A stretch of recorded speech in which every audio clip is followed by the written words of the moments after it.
Okay, so yeah, a commonly used formula is the one derived by piece. Yeah, here the drainage radius. Yeah, it's quite simple. 0.2 multiplied by square root of delta y and delta x multiplied by delta x. Okay, for the simple linear case, yeah, simple linear case with a well is at the end of the system at the left or the right phases, the well constant will be computed from linear Darcy equation. So if you have linear case like this, you have several blocks, yeah, grid blocks, and maybe you have well here, yeah, well here or well there. You can calculate the well constant using this one. Okay, so permeability at I multiplied by cross-sectional area divided by delta X divided by 2. So lastly, the solution of difference equation. Yeah, so you have the equation, yeah, the equation, which is this one, the equation, and you have also the boundary condition, yeah, the boundary condition and production or injection term. Okay, and you get the solution. Yeah, solution. Okay, so let's read it with me.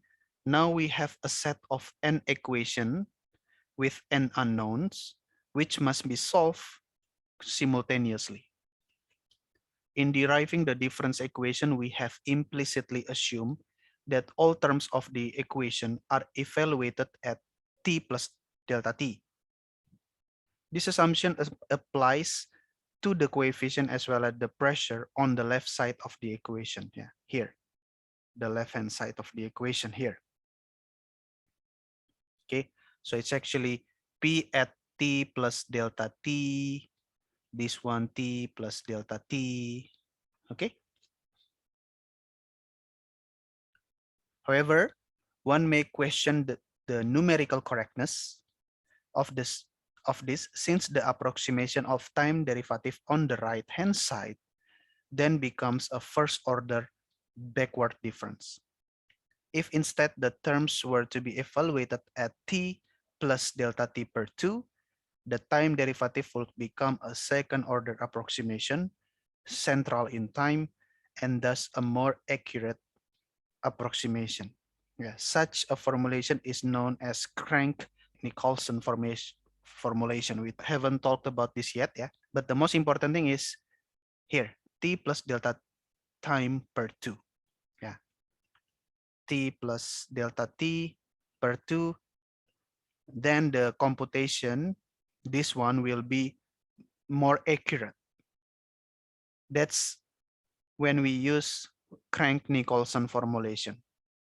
Yeah, but that's, I think for now it's food for thought only ya. Untuk dipikirkan aja, kita belum sempat untuk membahas penurunan Crank-Nicolson. So we proceed ya. Since the pressure solution of such a formulation often exhibits oscillatory behavior, it is normally not used in reservoir simulation, and we will therefore not pursue it further here. Yeah. Since the left and right hand side terms of the equation are at time t plus delta t, the coefficient are function of the unknown pressure. In the transmissibility terms, both viscosity and formation volume factor are pressure dependent. And in the storage term, the derivative of the inverse formation volume factor depends on pressure. Yeah. So in transmissibility, yeah, we have viscosity, and we have formation volume factor. They are function of pressure. Yeah.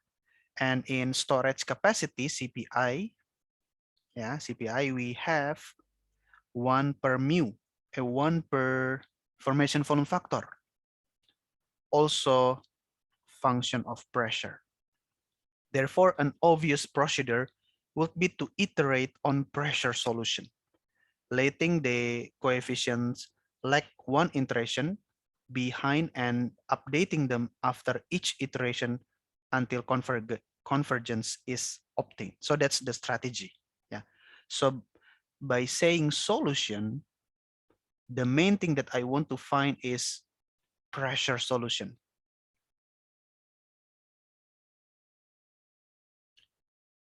Jadi sebenarnya seperti ini. Ya, kita punya here we have this flow equation and we want to find solution. Kita mau cari solusinya. Pertanyaannya, solusinya apa sih?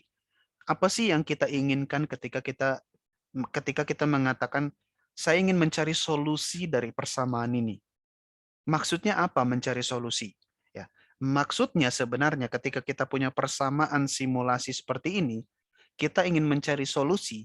Yang kita maksud sebenarnya adalah saya ingin tahu penyebaran tekanan di seluruh reservoir itu berapa. Ya. Jadi itulah yang kita cari, itulah yang kita sebut sebagai solusi. Ya. Solusi dalam hal ini yang kita ingin cari adalah berapa sih tekanan di seluruh reservoir, ya seluruh bagian reservoir. Bagaimana kita mendapatkan penyebaran tekanan itu? Ya dengan menggunakan this equation. So by saying I want to find solution, I mean that by using this equation, using the boundary condition, and so on and so forth, I want to find the solution of pressure distribution across my reservoir. So that's what I mean by saying solution. Yeah, because everything is pressure dependent. Everything is function of pressure. Transmissibility, function of pressure. Storage capacity, function of pressure. So I want to find the solution for my pressure.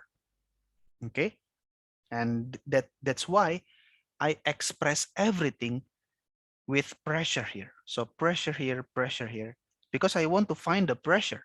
Yeah, solution of the difference equation. So let's read it again. However, in single phase flow, the pressure dependency of the coefficient is small, and such iteration is normally not necessary. For now, we will therefore make the approximation that the transmissibility and the storage coefficient with sufficient accuracy can be evaluated at the block pressure at the previous time step. The set of equation may be rewritten on the form like this. Yeah, so this is the equation, the set of equation that we have. Yeah, because now we have I from 1 all the way to n. So we have n set of equation. Ya, kita punya banyak equation sejumlah n. Ya, tergantung blok kita ada berapa. Sebanyak itulah equation. Ya, depends on how many grid blocks we have. Ya, then we will have n set of equation. It can be very big if our grid blocks are, we have a lot of grid blocks. Ya. Di tutorial sebelumnya saya menunjukkan bahwa grid block kita bisa puluhan ribu. Ya, itu artinya equation kita juga akan sebanyak puluhan ribu itu. Yang tentu saja tidak bisa kita solve simultaneously sendiri dengan hand computation atau dengan Excel. It's impossible. Ya, jadi kita harus bergantung kepada komputer, software that can compute it for us. Okay, so this is this is the equation, but we have n sets of equation. Okay, and we have I1, B1, CI, DI. They are coefficient, and the value are this. A1 equals to 0, AI is the transmissibility, B1 is minus transmissibility minus CPI, BI, BN, CI, CN, and so on and so forth. Yeah, that's the coefficient. Yeah, so it's just a simplified form. Yeah, it's just a simplified form. The true form, we use this coefficient. because the original form is this one. Ya, ini adalah asal mulanya, tapi sejumlah n. Ya, jadi kita punya persamaan ini sebanyak n, di mana i mulai dari 1 sampai n. Ya, karena ini bisa kompleks kita menulisnya, so we simplify this equation, this complicated equation, we simplify the writing by writing this in this form. And then we expand the coefficient using this one. A1 equals to 0, AI, B1, BI, BN, and so on and so forth. But all of them, yeah, comes from the flow equation. So let me take this one, take the original equation. Okay, so here. So this one is the source. Okay. Yeah, so this one, and then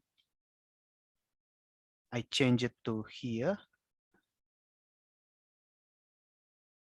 Okay, so the original form is this one, but it's only a single equation. But don't forget we have I from 1 through n. So I can rewrite this form of equation to be like this one. It looks simple, yeah, but actually you have to know the coefficient. So I is this one, but I1 equals to 0. Yeah. We set this equation to be like this because we want to solve simultaneously using matrix equation. Komputer kita akan melakukan kalkulasi dengan matrix system untuk memecahkan, mencari solusinya secara simultaneous. So in order to account for production and injection, the following modification would have to be done for grid blocks having production or injection wells. So there will be modification for specific grids that have production or injection well. Yeah. So rate specified in a well in block I. Rate specified in a well in block I. So if I have one block and here I have well, I have one well in my grid block here. In this case, no actual modification has to be made since QI is already included in the term, in the DI term. So DI, this one. Yeah, so I have DI, the coefficient, and I have that flow rate term. Yeah, that's why I say that in this case, no actual modification has to be made since QI is already included in the DI term. However, after computing the pressure, the actual bottom hole pressure may be computed from the equation. This one. QI, well constant, lambda, PI minus bottom hole pressure. Yeah. So here we have bottom hole pressure. And in this cell, I have PI. So they are different. I have PI, pressure of the grid, ya. Pressure di grid itu berapa, itulah PI. And saya punya bottom hole pressure dari sumur di grid itu. Jadi itu ada perbedaan, ada difference, itulah yang menyebabkan terjadinya aliran. Now, what if we have bottom hole pressure specified in a well in block I? Here we make use of the well equation, yeah. Bottom hole pressure constant, so flow rate equals to well constant multiplied by lambda, yeah, multiplied by cell pressure, yeah, the grid pressure minus pressure bottom hole, pressure at bottom hole. By the way, lambda, yeah, lambda A is 1 per mu B. Don't forget that. Yeah, that's lambda, yeah. That's lambda. And include the appropriate parts in the BI and DI term.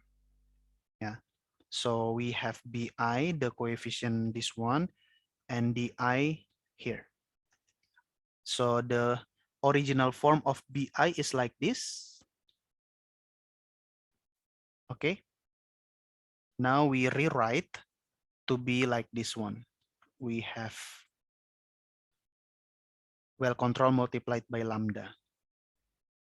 And for the DI, we change the Q, kita ubah Q-nya menjadi here. Well constant multiplied by lambda multiplied by bottom hole pressure. Well, the well constants are computed at specified above. Lastly, now if we want to set to specify using wellhead pressure. Frequently, we want to specify a wellhead pressure instead of bottom hole pressure in a well, reflecting conditions of surface equipment, yeah, wellhead pressure. In order to include such a condition in our equation, we need to convert it to bottom hole pressure condition.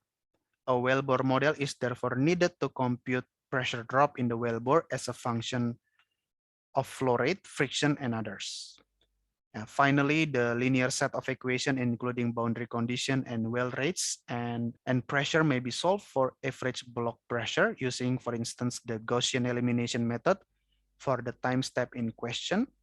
We then update the coefficient and proceed to the next time step. Yeah, so if you want to use wellhead pressure, tekanan kepala sumur, so if I have my grid block here and I have well, yeah, I have well. Now I have bottom hole pressure, but I want to specify from wellhead pressure. Yeah. So I want to calculate this one. I want to convert from wellhead pressure to bottom hole pressure. And how can I do that? I need to do well modeling. Saya harus melakukan pemodelan sumur dulu. I have to do well modeling first. And here I need flow rate, I need friction factor, yeah, I need density, I need GOR, gas oil ratio, I need tubing diameter, and so on and so forth, so that I can calculate the bottom hole pressure from wellhead pressure. Ya, selebihnya sama. Ya, jadi maksudnya di sini adalah kadang-kadang kita ingin melakukan simulasi, tapi data yang ingin kita input adalah data tekanan kepala sumur, bukan tekanan dasar sumur. Ya, jadi tekanan kepala sumur tidak bisa langsung kita masukkan, jeblok langsung masuk ke dalam simulator, nggak bisa. Karena simulasi itu terjadi di reservoir, bukan terjadi di surface. Jadi nggak bisa serta-merta tekanan kepala sumur kita pakai untuk simulasi reservoir.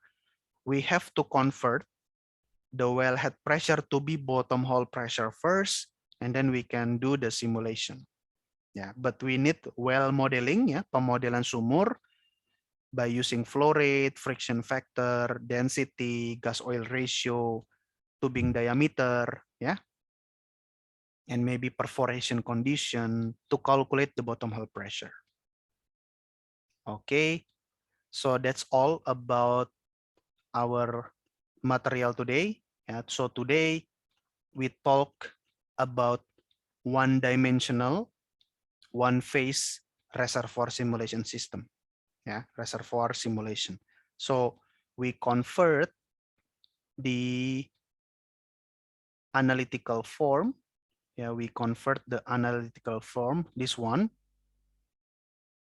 to be the finite difference.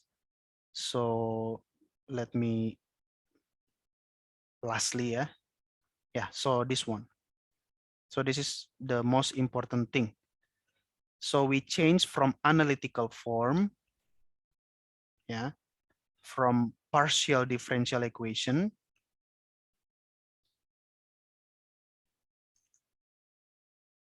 so from